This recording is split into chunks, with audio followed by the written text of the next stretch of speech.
নমস্কার, পিউস কিচেনে আপনাদের সবাইকে স্বাগত জানাই। প্রথমেই আমি নিয়েছি রুই মাছ, সেটাকে নুন হলুদ মাখিয়ে ভেজে নিচ্ছি। ভাজা আমার হয়ে গিয়েছে, এবারে সবগুলোই তুলে নিলাম। মাছটা খুবই বড়, সবগুলোই ভেজে নিয়েছি। তারপরে আমি এদিকে নিয়েছি আলু আর ঝিঙে আর নিয়েছি বেগুন। সব সবজিগুলোই কেটে নিয়েছি। তারপরে আমি কড়াতে দিয়ে দিলাম সবগুলো ভাজার জন্য।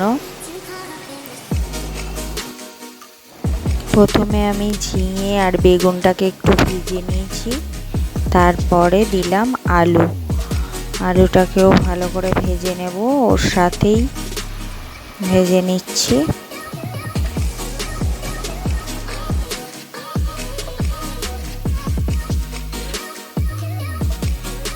একটু ভাজার পরে একটু হলুদ গুঁড়ো দিয়ে দিলাম,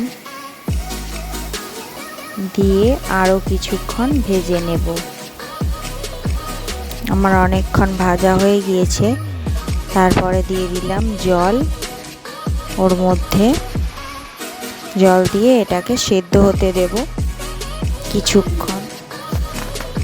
আমার প্রায় সেদ্ধ হয়ে এসেছে। আমি অন্যদিকে জিরে গোটা আর ধনে গোটা নিয়ে নিয়েছি, এটাকে শিলে বেটে নিয়েছি। এবারে আমি ফোড়ন দেবো, তাই জন্য কড়াইতে তেল গরম করে গোটা লঙ্কা শুকনো আর দিয়েছি তেজপাতা আর দিয়েছি 5 ফোড়ন দিয়ে ভালো করে ভেজে নেব এটাকে একটু।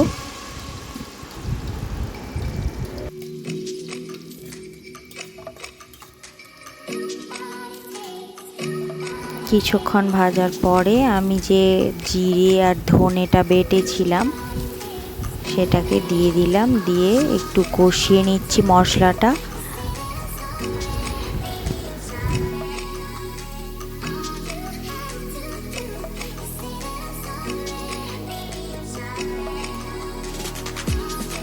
মশলাটা কিছুক্ষণ কষানোর পরে এরকম একটু তেল ছেড়ে দেবে মশলা থেকে। তারপরে আমি দিয়ে দেব যে আগে থেকে সেদ্ধ করে রেখেছিলাম সবজি, সেটাই দিয়ে দিলাম। দিয়ে আরও কিছুক্ষণ ফুটিয়ে নেব। আর নুন দিলাম, নুন আগে দিইনি আমি, ওই জন্য পরিমাণ মতো নুন, আপনারা আপনাদের পরিমাণ মতোই নুন দেবেন। তারপরে কিছুক্ষণ ফোটার পরে আমি দিয়ে দিলাম মাছগুলো, রুই মাছ ভাজা।